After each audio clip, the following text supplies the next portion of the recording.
Welcome back to Just Chattin', and this is the series of videos we do on Thursday and Sunday evenings just for our own entertainment.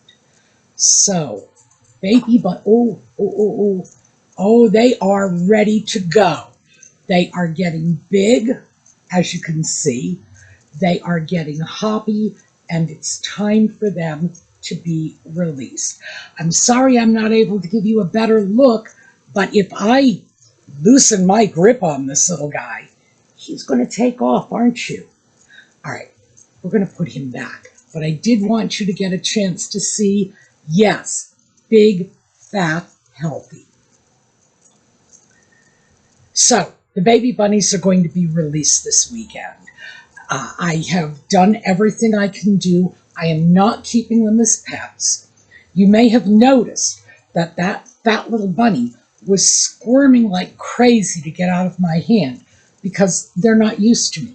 They are not used to humans. They are not used to being handled. Even when I was bottle feeding them, I kept them wrapped up in a dish towel or a dishcloth or something so that my hands were not directly on them because I don't want them to get comfortable with humans. They are being released into the wild. It's not good for them to get too used to human beings. They've got to move out into the environment where they belong. Now, Audie is not happy about this. He was hoping to be able to keep them as pets. I've mentioned this before. After the passing of his dog, he has just been looking for pets everywhere he can find them. The reality is he doesn't really want baby bunnies as pets. He wants his dog back. I know that. I understand that. I can't make that happen for him. And he may think this is the next best thing, but we all know it isn't. So the bunnies are going elsewhere.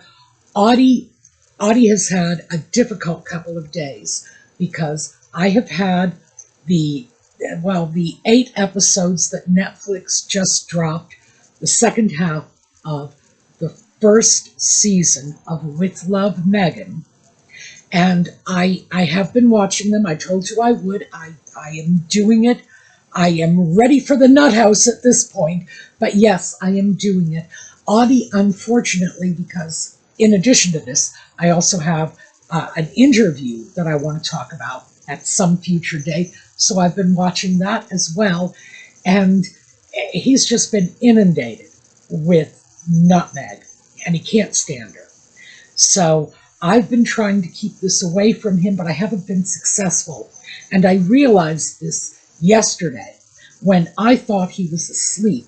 So I started listening to one of these episodes, and suddenly I realized, no, he's not in the bedroom asleep. He's in the kitchen, very loudly throwing up. Oh, and when Audie decides he's throwing up as a statement, he is so dramatic about it. It's like, are you listening to me? I am throwing up. This is what you have done to a poor cat. And yeah, so of course I have to turn that off. I have to go in. I have to cuddle him, clean up the mess he has thrown up, and promise him, falsely, that he's never going to have to listen to Nutmeg again. Because I know eventually I'm going to get careless again. He is going to hear it, and he is going to act out. Poor baby. So, with all that out of the way, and yes, Audie absolutely deserves pity. I'm giving him extra cuddle and extra cat treats, but I am taking his baby bunnies away from him, and he has had to listen to Nutmeg. So yes, he wants everyone to know how much he suffers, and we must all feel sorry for him. We're going to take a quick look at the intro, and we'll be right back.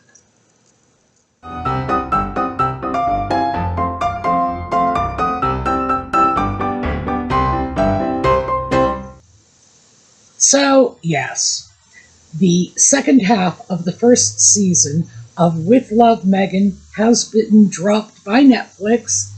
We got all 8 episodes. I did not watch all 8 episodes. Not yet, anyway. I'm doing this as I can tolerate it. And that means I got 4 episodes under my belt so that I could do this video, and I still have to watch 4 more of these I'm not looking forward to it. This has been described because the media has started describing this. Most of the media stories are puff pieces, basically PR releases. But I did get an interesting article from The Guardian. It's in the video notes for you. And they described this as contrived. And I thought, oh, what a perfect word. It is highly, highly performative. It is cloying. And yes, it is contrived. What we have here is Nutmeg pretending that she is inviting these basically world-class chefs over to her home, to just play around and have a good time. Why? Because allegedly they're friends. Well, they're not. She's clearly meeting some of these people for the very first time, and it's weird. It's awkward. You've got people, strangers, absolute strangers, gushing all over one another for the camera. And yeah, it's awkward because we can all tell, we can all see through this superficial love bombing and say, wait a minute, there's nothing underneath this. So let's start with the first episode. I got 4 episodes to deal with. We're just going to break right into it. The first episode begins with Nutmeg's friend, makeup artist Daniel Martin. He was on one of the previous episodes. So, yeah, we should all be familiar with him. And apparently he's been her makeup artist for a good 15 years, and they are such good friends that she did not know he was left-handed. All I can think of is, how uninterested do you have to be in the person who is putting on your makeup with their hands, that close to your face, not even realizing which hand it is? Wow.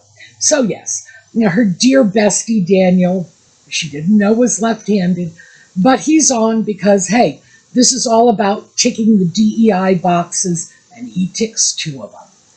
So he's there, and she brings in 2 celebrity chefs, David Chang and Christina Tosi. And these are 2 chefs from New York. They apparently work in the same geographic area. Well, I mean, New York is not a very large geographic area, so they're sort of playing in the same sandbox. But they don't seem to be in competition because they are each specializing in different types of cuisine. They do know each other, and they joke about their friendly competition. That was nice. Those 2 people had a good chemistry with each other. Nutmeg, not so much. So it's 2 professional chefs, a dilettante who has no idea what she's doing in the kitchen, and a makeup artist who, again, no idea what he's doing in the kitchen. All I can say is I felt very sorry for the chefs because this must have been very surreal to them. They must have been quite lost in what was going on. It wouldn't be quite so bad if all Nutmeg was doing was pretend cooking. And this is a good example of pretend cooking. She decided she wanted to make caramelized onion tarts for them. So what does she do? She fries up onions and wraps them in store-bought puff pastry. Like, what? You don't even make the pastry? Yeah. The hard part of a tart is the pastry shell. That's what takes the skill. That's what takes the talent, and that's what separates, the men from the boys, so to speak, in the kitchen. Nope, we just pulled it out of the freezer. But this is typical for this show, which is probably why The Guardian called it contrived, because she's not actually cooking. This is not the only time she just pulls ingredients out of the freezer Or again, as we saw in the earlier episodes, like opens up a bag of pretzels and sticks them in a pretty bag and ties a ribbon on it and says, "Look, see what I did." It's absurd. It is just, at this point, it's becoming high comedy. The problem is I am too overdosed on nutmeg to appreciate the humor in it. Although, I don't know, maybe if I take a good nap, I can start approaching it from the proper perspective. Because truly, it is funny. Especially if you watch this and you try to picture the look on Julia Child's face if someone said to her, "Let's pull store-bought pastry dough out of the freezer for this." I dare you just picture that look. So it's not just a question of she's doing ersatz cooking. She's also presenting craft segments. I have no idea where this notion came from, but I can certainly tell you where the crafts are likely to have come from. And that would be any random Girl Scout, Boy Scout, Girl Guides, or summer camp counselor handbook, because that's the level these crafts are on.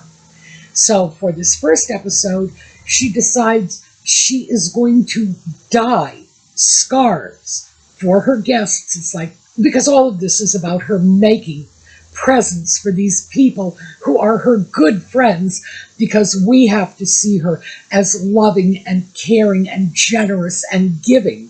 So naturally, she's making presents for them. She's doing things for them. It's like, good heavens, they're showing up on her ridiculous show. They're entitled to some presents, and certainly they're entitled to a lot more than a scarf nutmeg dyed in a basin of water. So yes, it's that level of craft. Let's lay out a basin of water, let's throw in a little dye, swish a scarf around in it so that we have some sort of version of, I don't know, tie-dyed, marbleized. She said it was marbleized, but frankly, this process reminded me a lot of the tie-dyeing we did back in the 60s and 70s, and I'm sure you all remember how attractive that was. Yeah. But this is what's happening. It's more of the same. In terms of content, there is almost nothing of any value. Even the cooking is not something that you're going to be pleased with and take away. This is not like the great old cooking shows of, well, I was going to say the 60s and 70s, but I'm trying to remember when Julia Child started out, and I do think it was the very, very early 60s, so I'm probably right on that. The cooking shows of the 60s and 70s, with people like Julia Child who were determined to teach people how to cook, and Graham Kerr teaching people how to cook. And, I was just about to refer to the Frugal Gourmet, but he got himself into some trouble, so I don't want to make it appear that I support anything he did outside of teaching people to cook. That's it. As for his personal life, no, not a fan. But those were shows worth watching, and they spawned a whole genre of cooking show on TV. People like Gordon Ramsay couldn't do what they did now if people like Julia Child and Graham Kerr were not doing what they did back in the day. Nutmeg, oh, not even close. Because again, we're not looking at real cooking. We're looking at throwing some onions in a pan, sauteing them, and dumping them in a pre-made pastry shell. Wow, how creative is that? But we got to spice it up with the crafts. She also did some flower arranging because she seems to think that's in her skill set. But if I had her very limited skill set, I would be scrambling for things to add to it as well.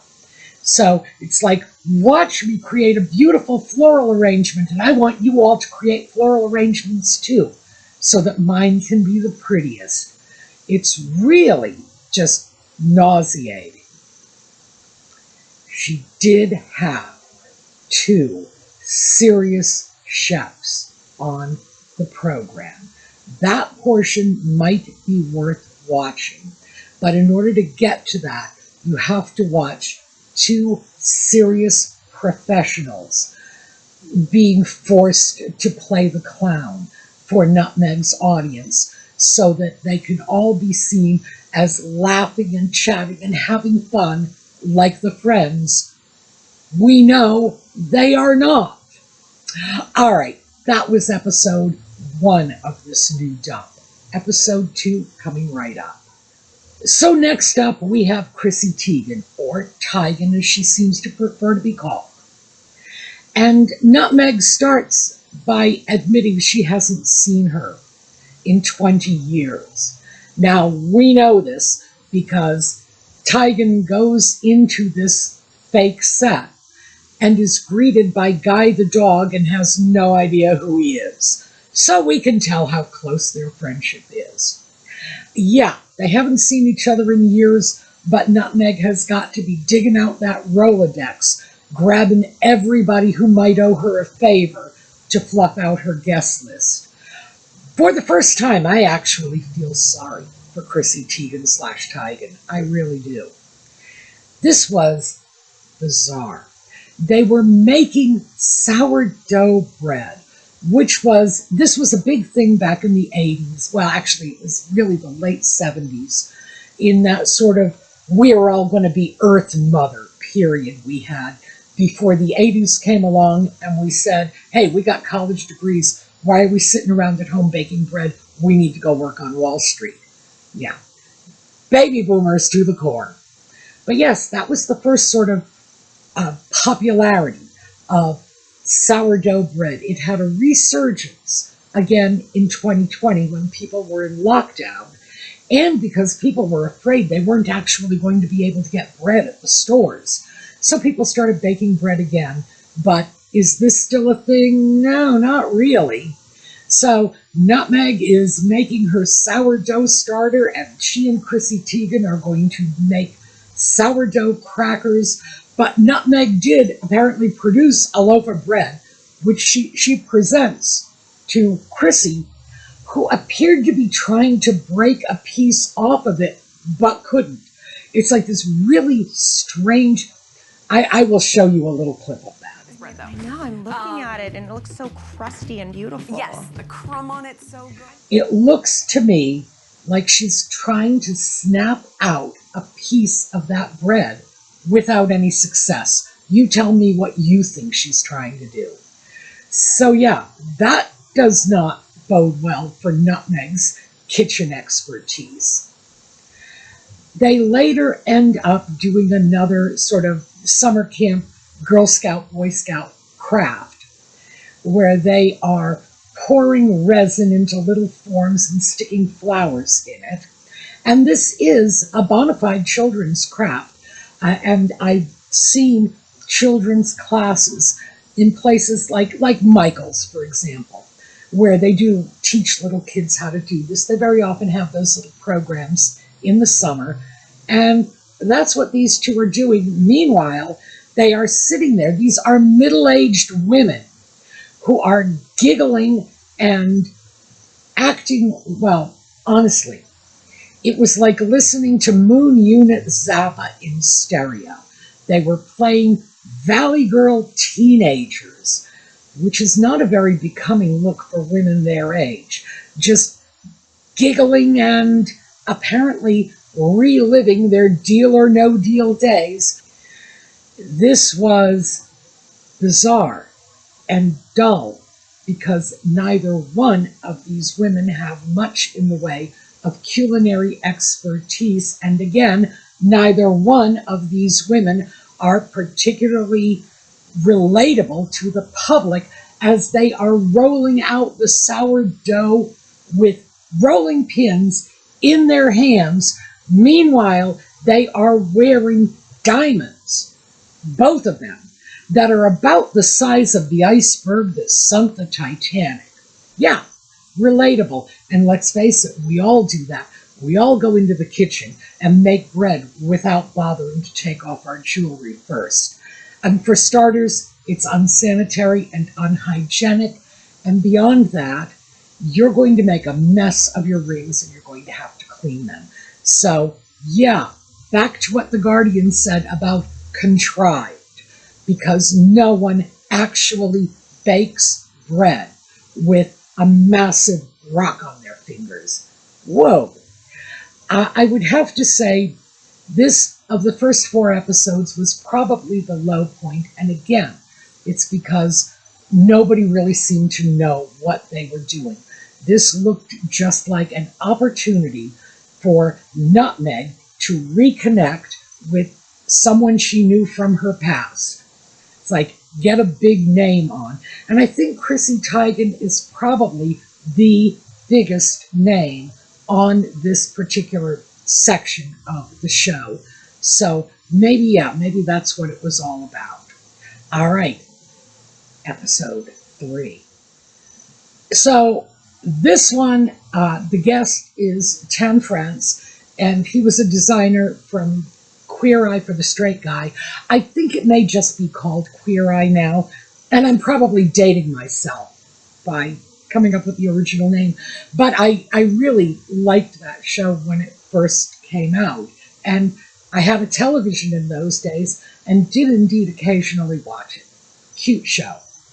So she starts off by wrapping packages, which she alleges she did for a living.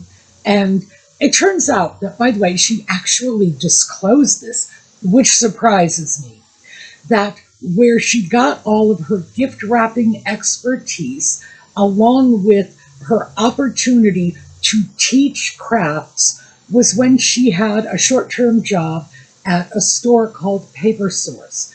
And this is apparently how it is she has professional gift wrapper and professional craft instructor, etc. on her resume. Now, Paper Source is one of those sort of somewhere between Staples and Michael's. It's a paper store, but they do sell a lot of craft supplies there. So they do run classes from time to time, and the store employees monitor and supervise the classes. Are any of them actual art teachers? Oh, very unlikely. And if they are, it's only happenstance. You know, it's some skill they acquired elsewhere and brought to the store with them, because you are not required to be a craft teacher in order to work there. But it was very revealing that we finally get a little bit of honesty in terms of these skill sets that Nutmeg is claiming. They were apparently acquired working at a store where she was called upon to wrap gifts and occasionally supervise a crafting class. Wow. But she's wrapping packages. Let me show you how to wrap a package, which, I mean, I'm sorry, but that's not even a skill one would teach to a Girl Scout troop, because anybody can wrap a package. Wow. And she is making something, I believe it was called a gray lavender latte. Well, gray being the operative word. If something is gray, it's probably not a good idea to eat or drink it. But anyway, that rather unappealing latte, and she was baking an apple pie. Yes, baking an apple pie, and it was just bizarre. There was so little going on here in this show because, again, we don't have a chef. We have a designer. And the designer shows up with his husband's bread, cuts off some slices, toasts them, throws them in egg batter, and says, "Look, French toast." That's what we walk away with if we were actually looking for any cooking from this show. Nope, nothing but, oh my gosh, taking me back. My first home economics class, I was in 7th grade, we made French toast. That shows you the level this is on. Wow. So yeah, nothing special or wonderful. She had never met this guy before, yet she's describing him as her new friend.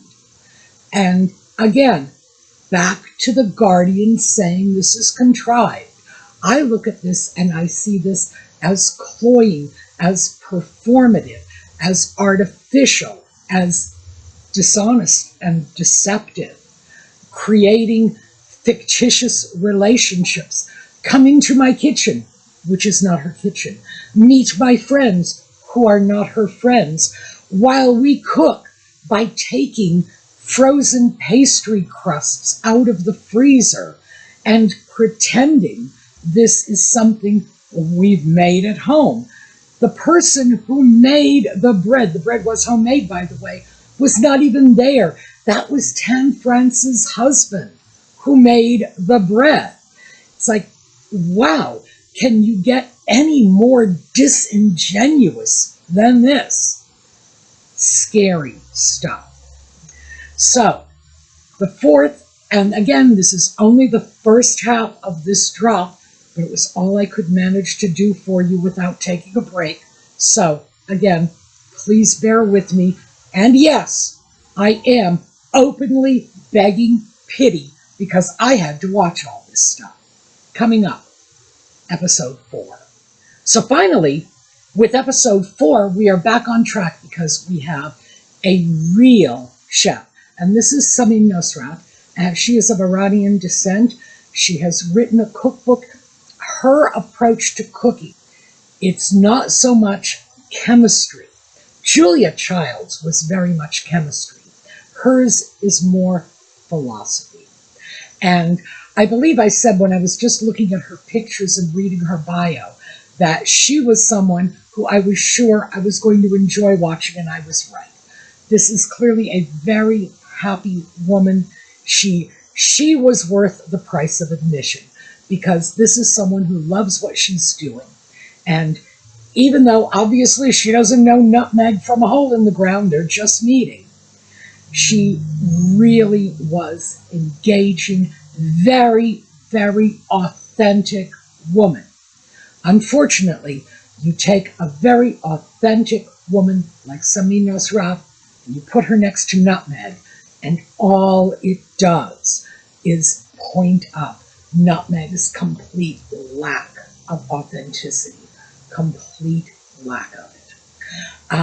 I thought it was unfortunate that nutmeg had to make a point of bringing up Samin's ethnicity. She is Iranian. We spoke about that before. And as I mentioned, her biography says that her parents fled Iran in the wake of the Baha'i persecutions, leading me to infer she is Baha'i. But it was unnecessary to bring this up on the show with the woman. It's like, you are Iranian. It's like, it's not as if Samin walked in and said, you are biracial. One would expect a person who claims to have faced racial discrimination to be a little more sensitive and, quite frankly, referring to Samin's ethnicity was not relevant. This is not a woman who comes from Iran. She is of Iranian descent.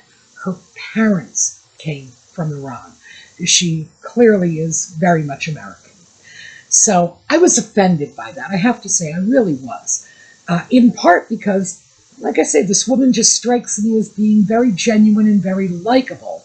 And I remember feeling the same way when Nutmeg was crapping all over Mindy Kaling, because I did not like the way she was treating her.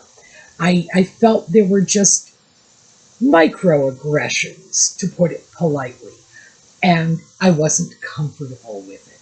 And now I'm starting to wonder if Nutmeg might not have a problem. Anyway, she was fabulous. She makes a roast chicken, which is allegedly Nutmeg's specialty. But I was disappointed that we didn't have much more of this woman and much less of Nutmeg. So, I'm going to stop at this point because we're going to go over time if I don't.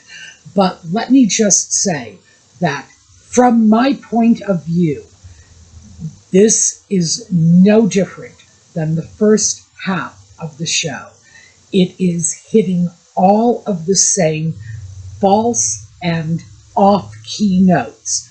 Nutmeg trying to be relatable, pretending that a sound set is her home, that these people are her friends, and they're all just getting together, enjoying themselves, while they are trying to be relatable to the average consumer who is barely able to afford groceries while they're rolling out sourdough for crackers in their 5, 10, 20 carat diamond rings.